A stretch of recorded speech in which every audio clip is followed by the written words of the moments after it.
En las profundidades de la Sierra Madre Oriental, donde la tierra se abre como heridas antiguas, 9 investigadores desaparecieron en la oscuridad, pero solo 5 regresaron, y cuando lo hicieron, sus testimonios destrozaron toda lógica.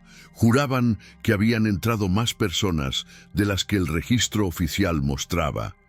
Esta es la historia que México ha tratado de silenciar durante 15 años. Si te fascinan los misterios que desafían la realidad, suscríbete a Ecos del Silencio, porque lo que descubriremos hoy podría cambiar tu forma de ver lo inexplicable.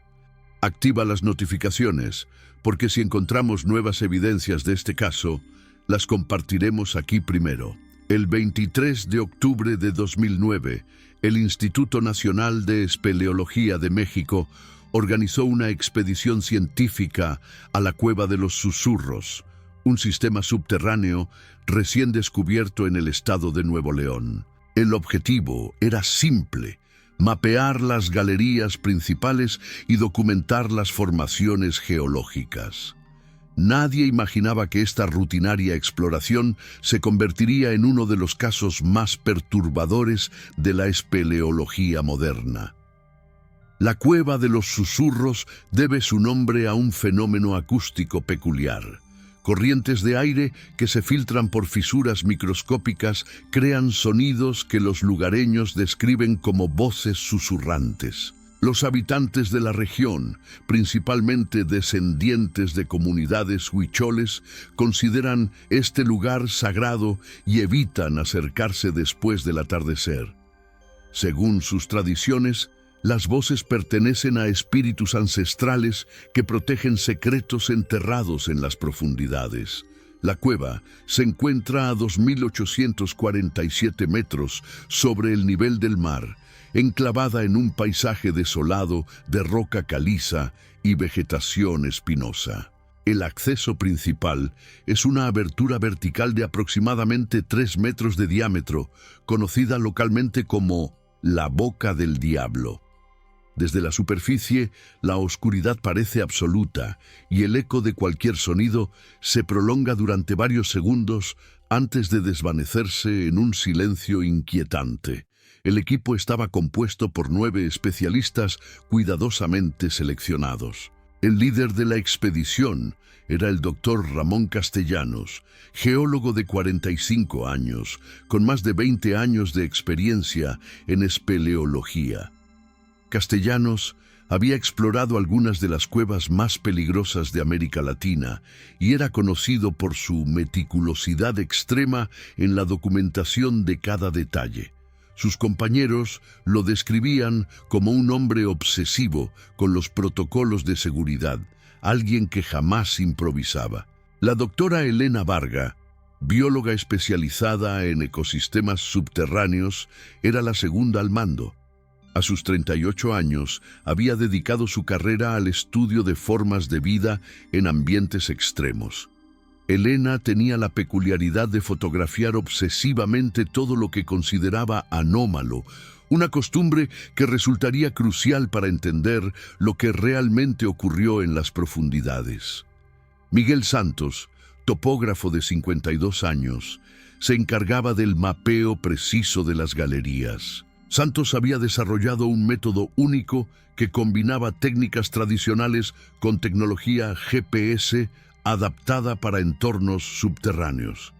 Era un hombre silencioso, metódico, que rara vez expresaba emociones, pero sus mapas eran considerados obras de arte por su precisión. Los otros 6 miembros incluían a la doctora Patricia Herrera, química especializada en análisis de minerales; el doctor Jorge Mendoza, hidrólogo experto en sistemas acuíferos subterráneos; Luis Aguirre, fotógrafo científico con experiencia en documentación espeleológica; Carmen Rodríguez, estudiante de doctorado en geología; David Morales, técnico en equipos de rescate y seguridad; y finalmente, Alberto Vázquez, especialista en comunicaciones y equipos electrónicos. Cada uno llevaba equipo especializado. cascos con lámparas LED de alta potencia, cuerdas dinámicas, equipos de rapel, detectores de gases, sistemas de comunicación de corto alcance, cámaras fotográficas resistentes al agua y provisiones para 3 días. El protocolo establecía que debían regresar antes de las 18:00 horas del 25 de octubre, dando un margen de seguridad de 6 horas antes de activar los procedimientos de emergencia. La mañana del 23 de octubre amaneció despejada, con una temperatura de 18 grados centígrados. El equipo se reunió en el campamento base establecido a 200 metros de la entrada principal. Durante la revisión final del equipo, varios miembros comentaron una sensación extraña, como si estuvieran siendo observados desde la vegetación circundante. Elena Varga fotografió las huellas de animales alrededor del campamento y notó algo peculiar. Algunas huellas parecían seguir patrones geométricos demasiado perfectos para ser naturales.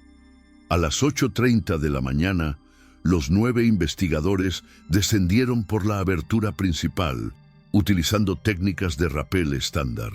Luis Aguirre documentó el descenso con fotografías que más tarde se convertirían en evidencia crucial. La última imagen tomada desde la superficie muestra 9 figuras descendiendo en fila, claramente distinguibles por sus cascos iluminados contra la oscuridad del abismo. El descenso inicial llevó al equipo a una caverna amplia, de aproximadamente 40 metros de longitud por 25 de ancho. El techo alcanzaba los 15 metros de altura en algunos puntos, creando ecos múltiples que distorsionaban las voces. Miguel Santos comenzó inmediatamente el mapeo, mientras Elena Varga recolectaba muestras de formaciones calcáreas que brillaban con un tono verdoso bajo la luz de las lámparas. Los susurros que daban nombre a la cueva se intensificaron conforme el grupo se adentraba.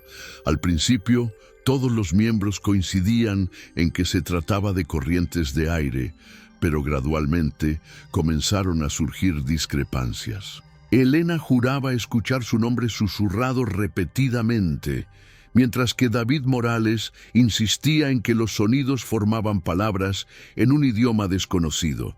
A las 11:45, el equipo alcanzó la primera bifurcación significativa del sistema. 3 túneles se extendían en direcciones diferentes. Uno descendía abruptamente hacia el noroeste, otro se mantenía horizontal hacia el este y un tercero ascendía ligeramente hacia el sur. Según el protocolo, debían dividirse en grupos más pequeños para optimizar el tiempo de exploración. El doctor Castellanos tomó la decisión de formar 3 grupos. Él lideraría la exploración del túnel descendente junto con Patricia Herrera y Luis Aguirre.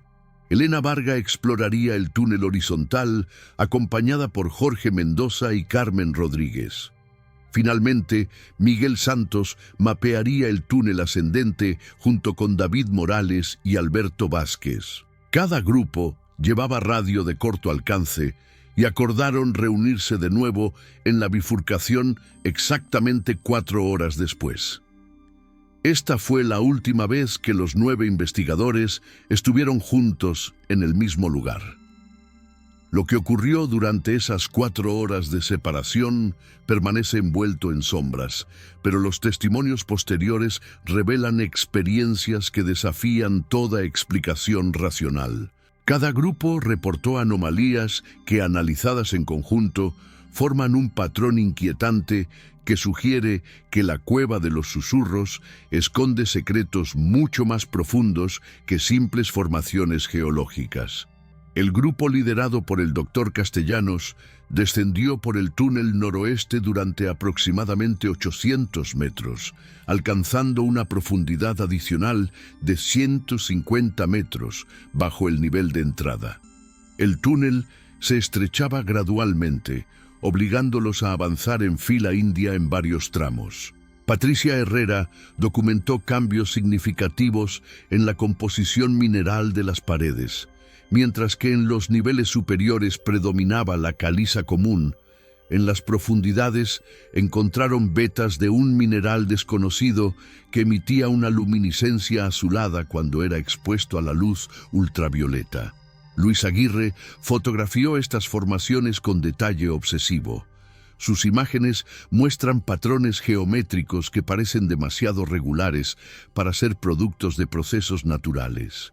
En algunas fotografías se distinguen lo que parecen ser símbolos grabados en la roca, aunque ninguno de los tres investigadores recordaba haberlos visto durante la exploración. Estas discrepancias entre la memoria y la evidencia fotográfica se convertirían en un patrón recurrente en todos los testimonios. Aproximadamente a las 13:20, el grupo de castellanos descubrió una cámara amplia que no aparecía en los mapas preliminares basados en estudios de georadar. La caverna tenía una forma casi perfectamente circular, con un diámetro de aproximadamente 30 metros. En el centro se alzaba una formación rocosa que Aguirre describió como un altar natural, aunque Castellanos insistía en que se trataba de una simple estalagmita de grandes proporciones. Fue en esta cámara donde experimentaron el primer fenómeno verdaderamente inexplicable. Según sus testimonios, mientras Patricia recolectaba muestras del mineral luminiscente, comenzaron a escuchar voces claras y distintas provenientes de los túneles adyacentes. No eran los susurros habituales de la cueva, sino conversaciones completas en español, como si otros grupos de exploradores estuvieran muy cerca. Castellanos intentó establecer contacto por radio, pero solo obtuvo silencio. Decidieron investigar el origen de las voces, siguiendo un túnel lateral que no habían notado anteriormente. Este pasaje los llevó a través de una serie de galerías estrechas hasta otra cámara, donde encontraron algo que los dejó sin palabras. Equipos de exploración abandonados, incluyendo cuerdas, lámparas y mochilas que parecían haber estado allí durante años. Lo más perturbador era que algunos de estos equipos eran idénticos a los que ellos mismos portaban. Luis Aguirre encontró una cámara fotográfica del mismo modelo que la suya, pero cuando revisaron la tarjeta de memoria, contenía fotografías de su propio grupo explorando túneles que aún no habían visitado. Las imágenes mostraban a Castellanos, Patricia y él mismo en formaciones rocosas que no reconocían, realizando actividades que no recordaban haber hecho.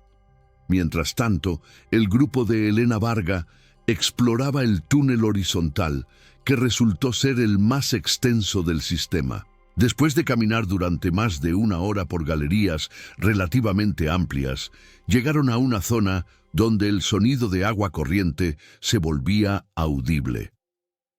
Jorge Mendoza, con su experiencia en hidrología subterránea, identificó la presencia de un río subterráneo activo. El curso de agua fluía por un cañón natural de aproximadamente 5 metros de profundidad. El agua era cristalina y sorprendentemente tibia, con una temperatura de 24 grados centígrados, significativamente más alta que la temperatura ambiente de la cueva. Carmen Rodríguez tomó muestras del agua para análisis posterior, notando que tenía un sabor ligeramente metálico y una coloración verdosa apenas perceptible. Siguieron el curso del río durante varios cientos de metros hasta llegar a un lago subterráneo de dimensiones considerables. La superficie del agua era perfectamente lisa, como un espejo negro que reflejaba las luces de sus lámparas, creando efectos hipnóticos. Elena comenzó a tomar fotografías del lago cuando notó algo extraño en las imágenes. En cada foto aparecían reflejos adicionales, como si hubiera más personas con lámparas alrededor del lago. Inicialmente pensaron que se trataba de un error de la cámara o efectos ópticos causados por las formaciones rocosas, pero cuando revisaron las imágenes con mayor detenimiento, los reflejos mostraban figuras humanas claramente definidas.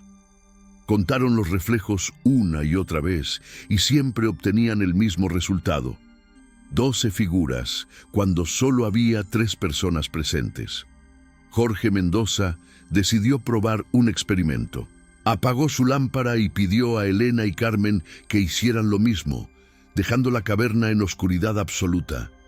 Según su testimonio, en esa oscuridad total pudieron ver claramente luces moviéndose en el lado opuesto del lago, como si otros exploradores estuvieran presentes.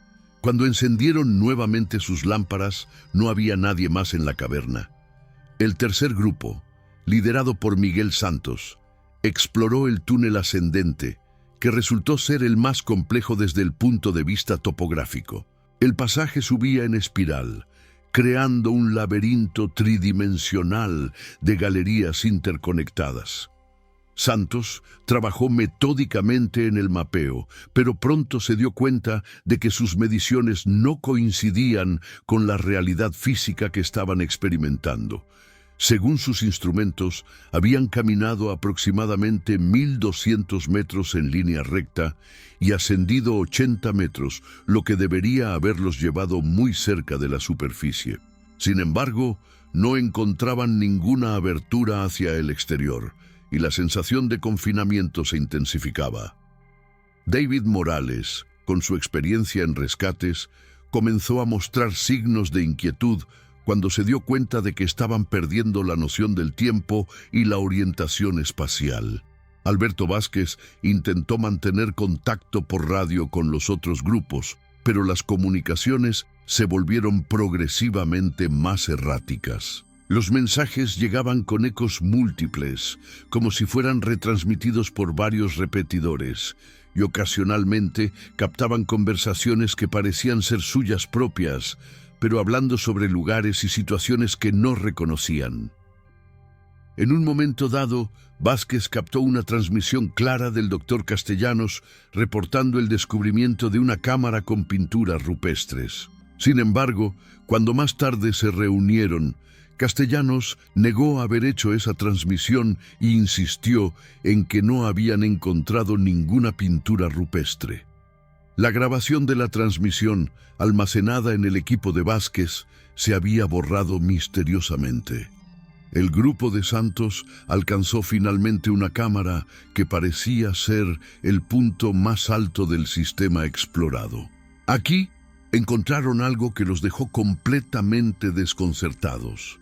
Grabados en las paredes que representaban claramente figuras humanas con equipos de exploración moderna, incluyendo cascos con lámparas, cuerdas y lo que parecían ser cámaras fotográficas. Los grabados estaban hechos con una técnica que sugería gran antigüedad, pero representaban tecnología del siglo XXI.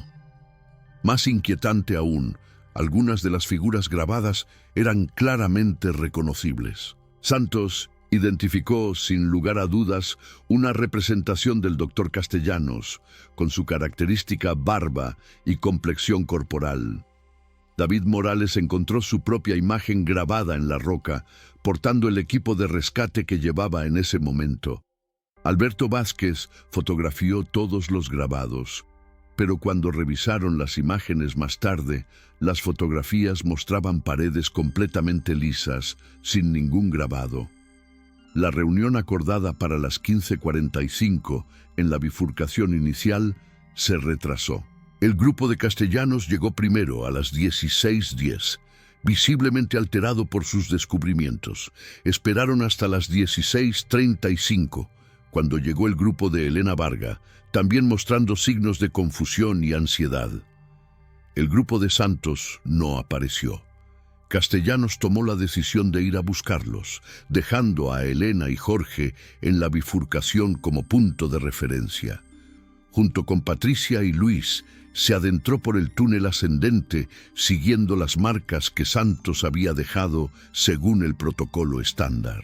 Sin embargo, después de caminar durante más de una hora por galerías que no reconocían, se dieron cuenta de que estaban completamente perdidos. Las marcas de Santos habían desaparecido y el túnel parecía tener una configuración completamente diferente a la que habían mapeado anteriormente. Más alarmante aún, cuando intentaron regresar a la bifurcación, no lograban encontrar el camino de vuelta. Era como si la estructura de la cueva hubiera cambiado mientras exploraban. La desesperación comenzó a apoderarse del grupo cuando se dieron cuenta de que estaban completamente desorientados en un laberinto que parecía modificarse constantemente. Los equipos de comunicación captaban únicamente interferencias y ecos distorsionados de sus propias voces. El doctor Castellanos, reconocido por su serenidad en situaciones de crisis, comenzó a mostrar signos de pánico que alarmaron al resto del equipo. Mientras tanto, Elena Varga y Jorge Mendoza esperaban en la bifurcación, pero pronto se dieron cuenta de que algo estaba terriblemente mal. Los túneles que sus compañeros habían explorado parecían diferentes. El túnel descendente, por donde había entrado el grupo de Castellanos, ahora mostraba una inclinación más pronunciada y paredes de una textura completamente distinta. Elena comenzó a tomar fotografías obsesivamente, documentando cada detalle que pudiera servir como evidencia de los cambios inexplicables.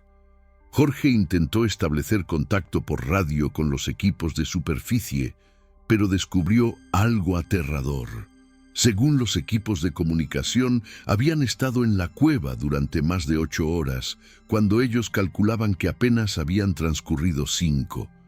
Los relojes de ambos marcaban las 16:45, pero las comunicaciones externas indicaban que eran las 21:30. Esta discrepancia temporal se convertiría en uno de los aspectos más perturbadores del caso.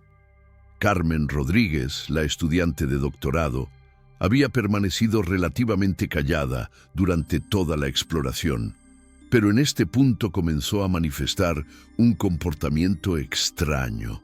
Insistía en que podía escuchar voces familiares llamándola desde las profundidades de la cueva, voces que identificaba como sus padres y hermanos. Elena y Jorge intentaron tranquilizarla, pero Carmen parecía estar respondiendo a estímulos que ellos no percibían.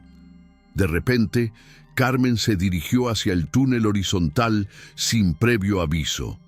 Elena y Jorge la siguieron, pero cuando llegaron al lago subterráneo que habían explorado anteriormente, encontraron algo que desafió completamente su comprensión de la realidad.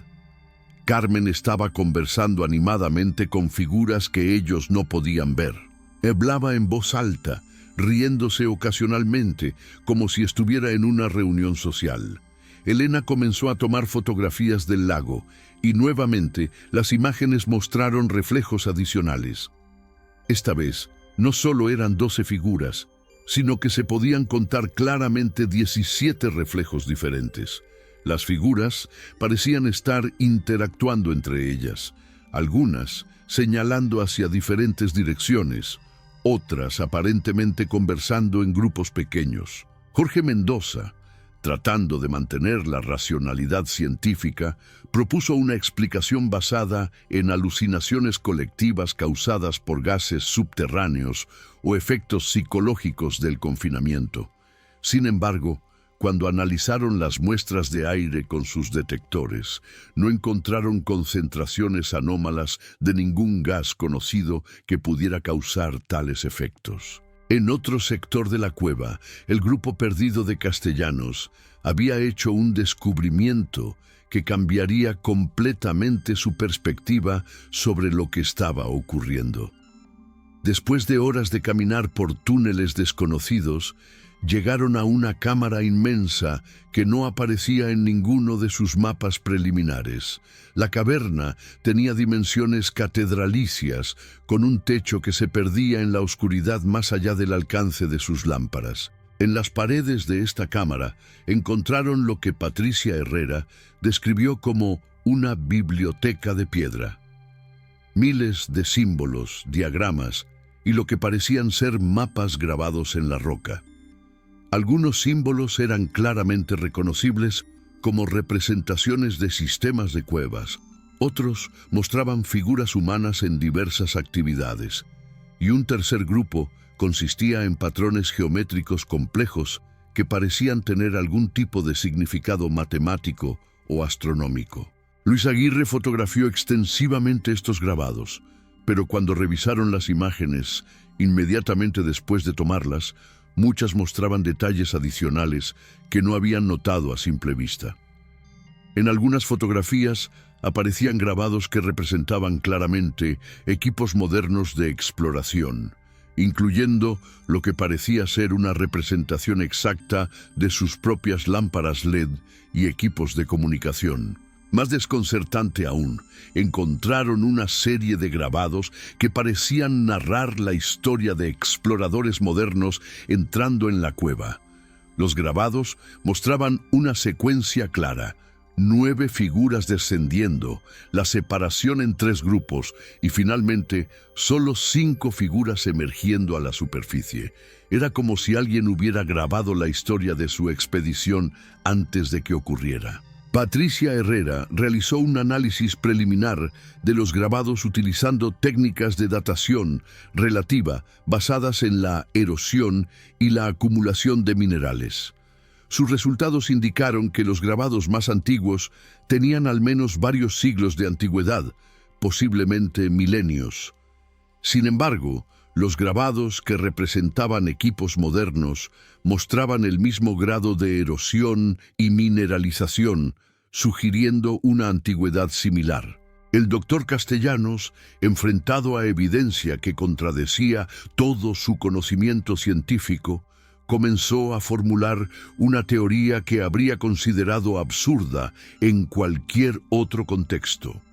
Propuso que la cueva podría ser algún tipo de anomalía temporal, un lugar donde diferentes períodos de tiempo se intersectaban o donde el tiempo fluía de manera no lineal.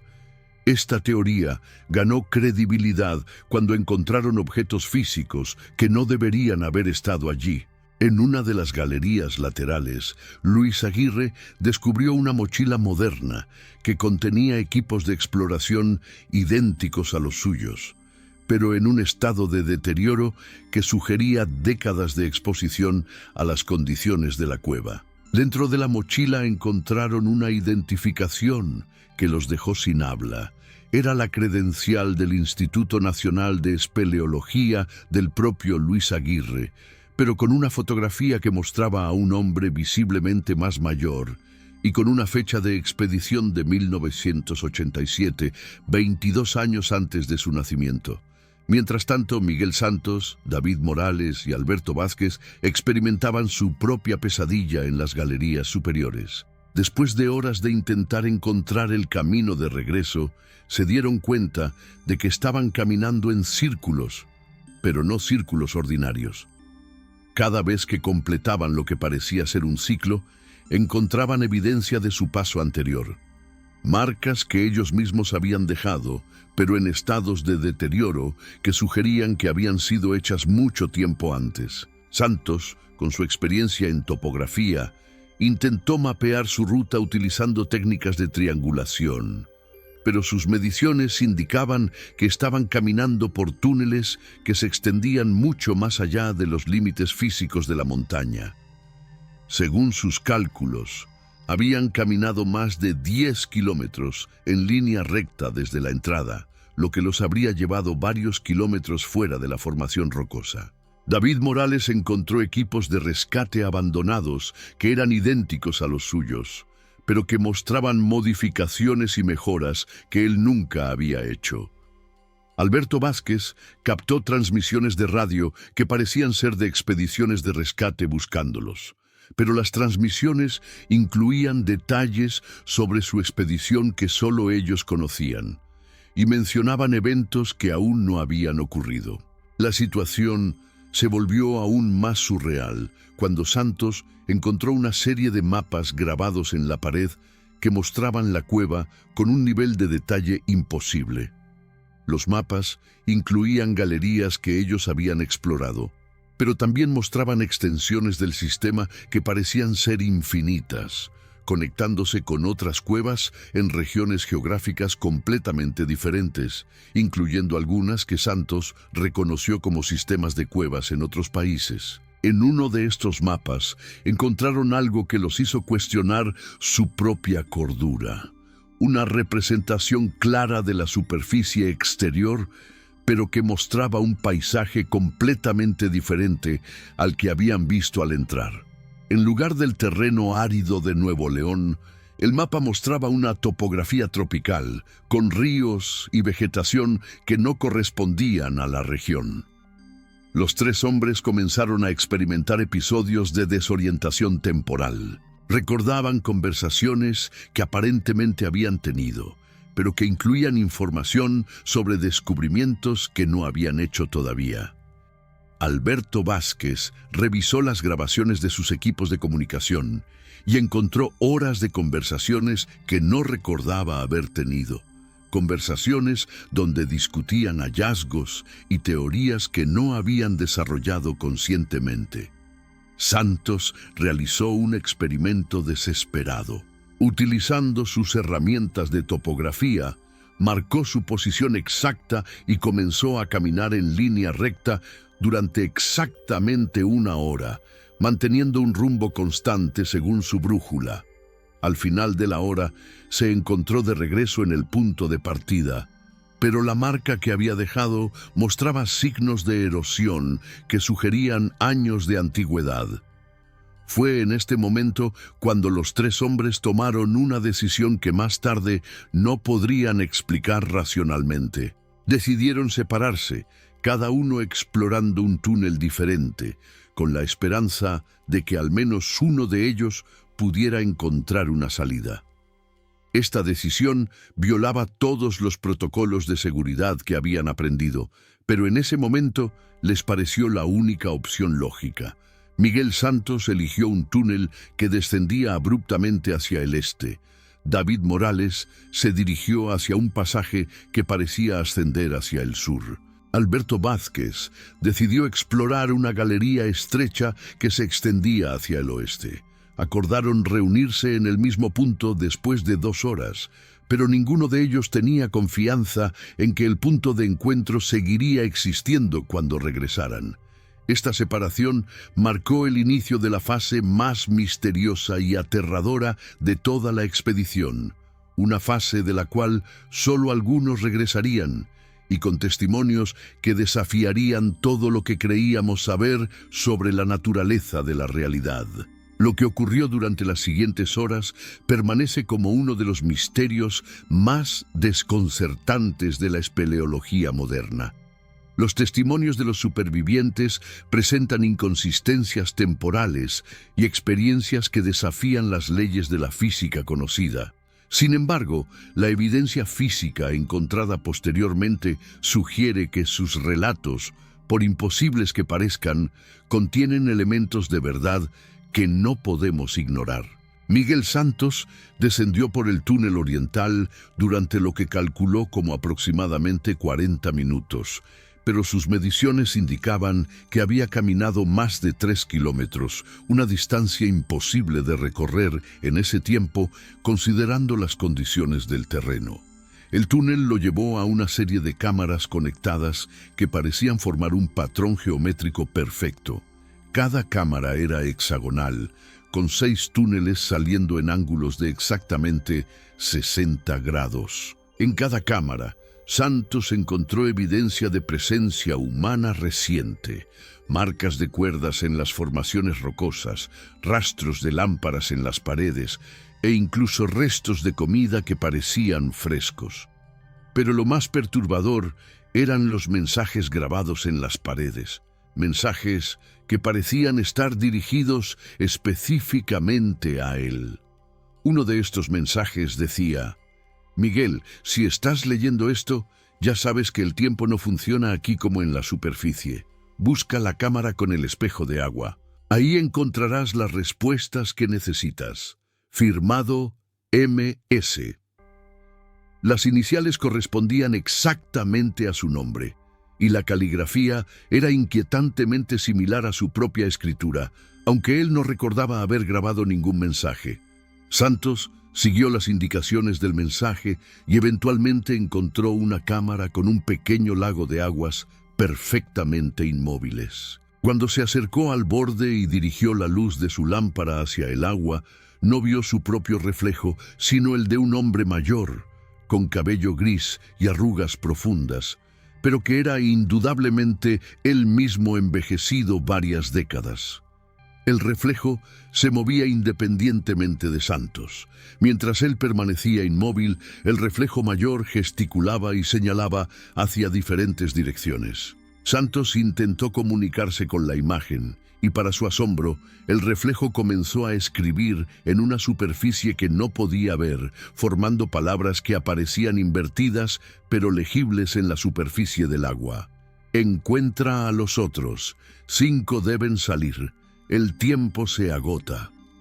Siguiendo las indicaciones de su reflejo envejecido, Santos emprendió un viaje a través de túneles que parecían cambiar de configuración mientras caminaba. Ocasionalmente, escuchaba voces familiares: Patricia Herrera discutiendo sobre composiciones minerales, Elena Varga describiendo formaciones biológicas, Alberto Vázquez intentando establecer comunicación por radio. Pero cuando seguía estas voces, siempre llegaba a cámaras vacías donde solo encontraba ecos de conversaciones pasadas. David Morales, explorando el túnel sur, experimentó algo completamente diferente, pero igualmente perturbador. Su túnel ascendente lo llevó a una serie de galerías que parecían ser artificiales, con paredes perfectamente lisas y ángulos que sugerían construcción intencional. Las dimensiones de estos túneles coincidían exactamente con los estándares modernos de construcción de túneles: 3.5 metros de ancho por 2.8 metros de altura. En estas galerías artificiales, Morales encontró equipos de construcción abandonados que no tenían sentido en el contexto de una cueva natural. Había herramientas eléctricas, cables de alta tensión y estructuras metálicas que parecían ser parte de algún proyecto de ingeniería masivo. Pero todos estos equipos mostraban signos de haber estado allí durante décadas, cubiertos de formaciones minerales que solo se desarrollan a lo largo de muchos años. Morales descubrió una oficina completamente amueblada en una de las cámaras laterales. La oficina contenía escritorios, computadoras obsoletas pero funcionales, y archivos que documentaban un proyecto llamado Operación Cronos. Los documentos estaban fechados en 1983 y describían experimentos con discontinuidades temporales en sistemas de cuevas naturales. Según estos archivos, un equipo de científicos del gobierno mexicano había estado investigando anomalías temporales reportadas por exploradores en varias cuevas del país. La Cueva de los Susurros era mencionada específicamente como Sitio Alfa 7, máxima prioridad para investigación de fenómenos cronológicos. Los documentos incluían fotografías de los propios investigadores de 2009, tomadas supuestamente en 1983, 26 años antes de su expedición. Morales encontró su propio expediente en los archivos. El documento lo describía como David Morales, especialista en rescate, expedición de octubre 2009, estado, desaparecido, última ubicación conocida, Galería Sur, nivel 3. Pero el expediente estaba fechado en 1984 y contenía detalles sobre su vida personal que eran completamente exactos, incluyendo información que solo él conocía. Mientras tanto, Alberto Vázquez había entrado en lo que solo puede describirse como una red de comunicaciones imposible. Su túnel occidental lo llevó a una cámara llena de equipos de radio y comunicación de diferentes épocas. Había radios de válvulas de los años 1940, equipos de comunicación militar de los 1960 y tecnología de comunicación satelital que parecía ser más avanzada que cualquier cosa disponible en 2009. Vázquez logró activar varios de estos equipos y comenzó a captar transmisiones de expediciones de rescate que supuestamente los estaban buscando. Pero estas transmisiones incluían detalles imposibles. Mencionaban eventos que habían ocurrido durante su exploración, pero también eventos futuros que aún no habían sucedido. Una transmisión en particular lo dejó completamente desconcertado. Era su propia voz, más vieja y cansada, dirigiendo una operación de rescate para encontrar a los 9 investigadores perdidos en 2009. En esta transmisión, su yo futuro proporcionaba coordenadas exactas de dónde encontrar a cada miembro del equipo y mencionaba específicamente que 5 lograrán salir, pero insistirán en que eran más. La transmisión terminaba con una advertencia. Alberto, si estás escuchando esto, debes encontrar a los otros 4 antes de que se cierre la ventana temporal. Tienes hasta las 23:47 del 25 de octubre. Siguiendo las coordenadas de su propia transmisión futura, Vázquez comenzó a buscar a sus compañeros. Para su asombro, las coordenadas eran exactas. Encontró primero a Santos en la cámara del espejo de agua, luego a Morales en la oficina subterránea. Los 3 se dirigieron hacia las coordenadas, donde supuestamente encontrarían a Elena Varga y Jorge Mendoza. Los encontraron en el lago subterráneo, pero en un estado de shock profundo. Elena había estado fotografiando obsesivamente los reflejos en el agua, y sus cámaras contenían miles de imágenes que mostraban una progresión temporal imposible. Las primeras fotos mostraban el lago normal, pero cada imagen sucesiva mostraba más reflejos, hasta que las últimas imágenes mostraban docenas de figuras en diferentes períodos históricos, exploradores con antorchas, soldados con uniformes de diversas épocas, científicos con equipos modernos e incluso figuras en trajes que parecían ser de tecnología futura. Jorge Mendoza había estado tomando muestras del agua del lago compulsivamente. Sus análisis mostraban que la composición química del agua cambiaba constantemente, como si estuviera conectada a fuentes de agua de diferentes períodos geológicos. En algunas muestras encontró microorganismos extintos desde hace millones de años. En otras, encontró contaminantes industriales que no existían en 2009. Carmen Rodríguez había desaparecido completamente. Según Elena y Jorge, había entrado en el agua del lago siguiendo a las figuras que solo ella podía ver, y había sido absorbida por la superficie como si fuera arena movediza líquida. No encontraron rastro de ella, y el agua del lago mostraba la misma profundidad uniforme de 2 metros que habían medido inicialmente. Los 5 supervivientes se reunieron e intentaron encontrar al grupo de castellanos, pero cuando llegaron a las coordenadas indicadas por la transmisión de Vázquez, encontraron algo que los horrorizó: la biblioteca de piedra que Castellanos había descrito, pero completamente vacía.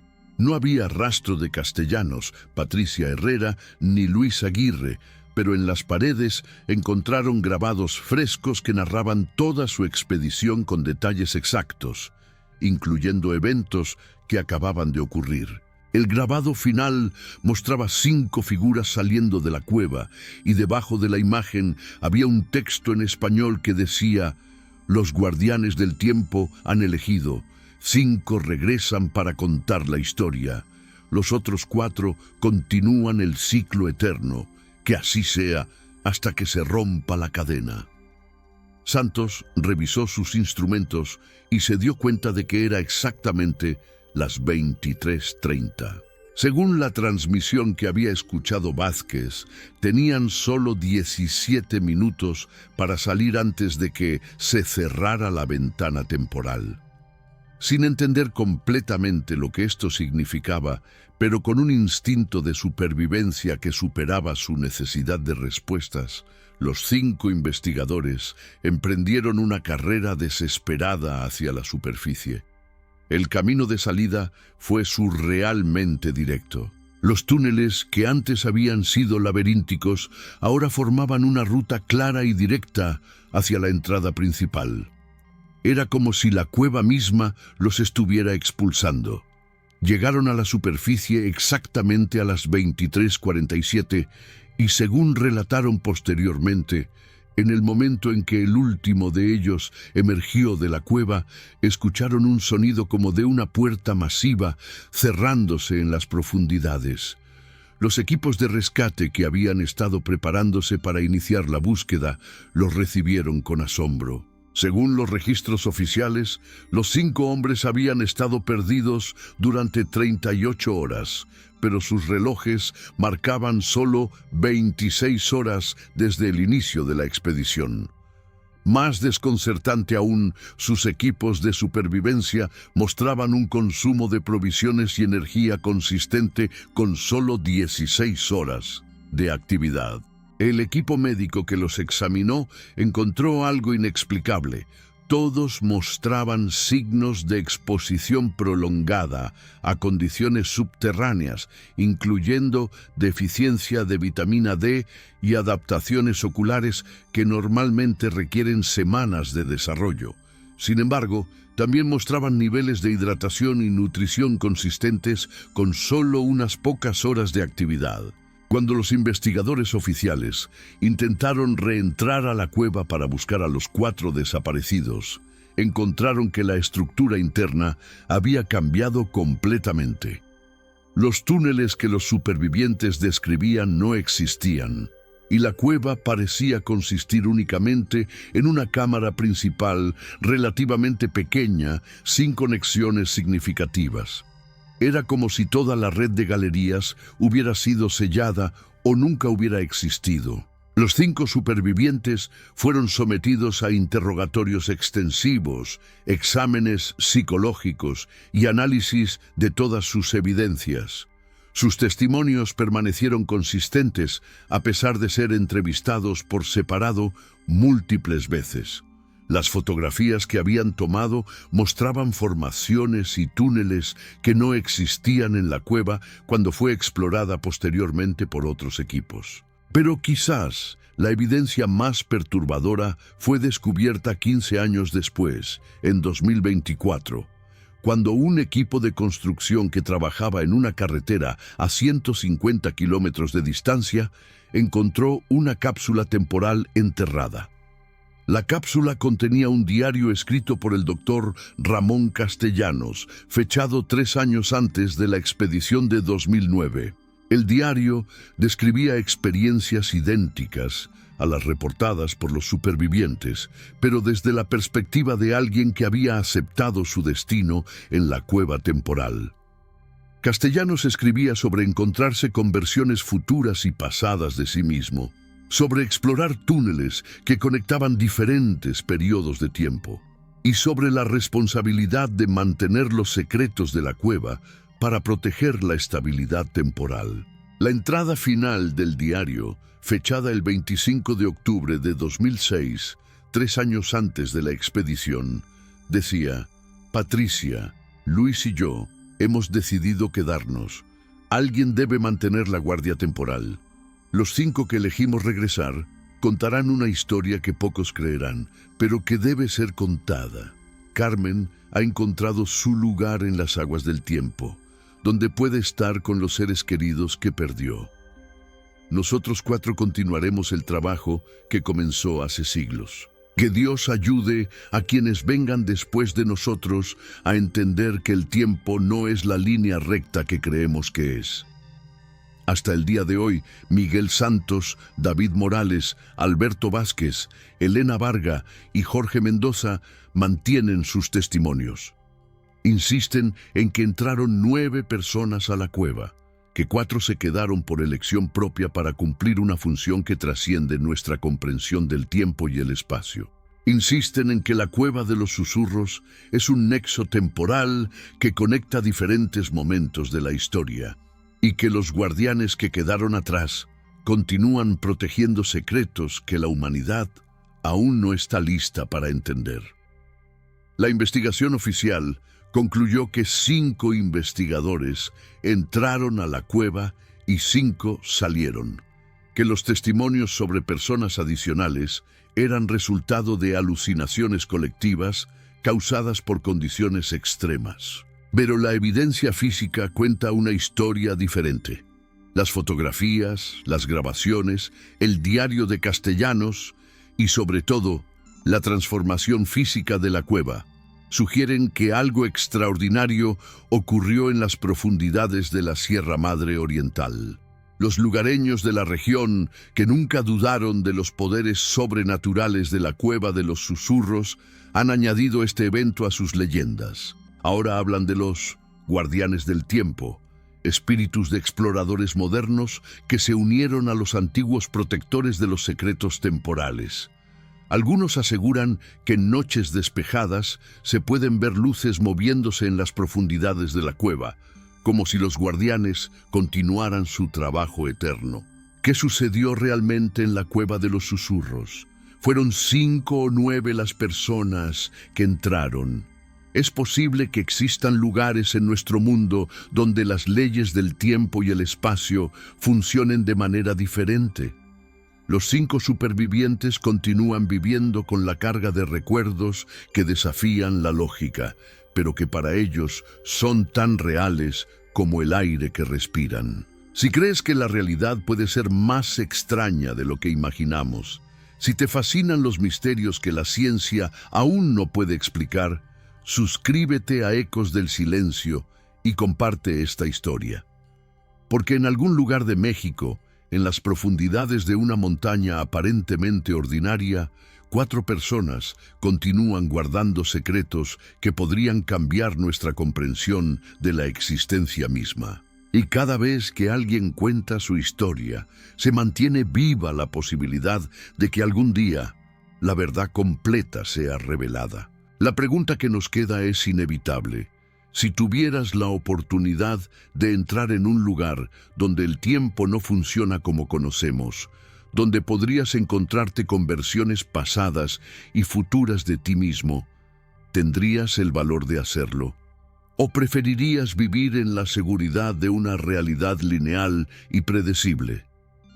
Los 5 supervivientes de la Cueva de los Susurros tuvieron esa elección tomada por ellos. Los otros 4 la tomaron conscientemente. Y tal vez, solo tal vez, esa elección los llevó a un tipo de existencia que nosotros ni siquiera podemos imaginar.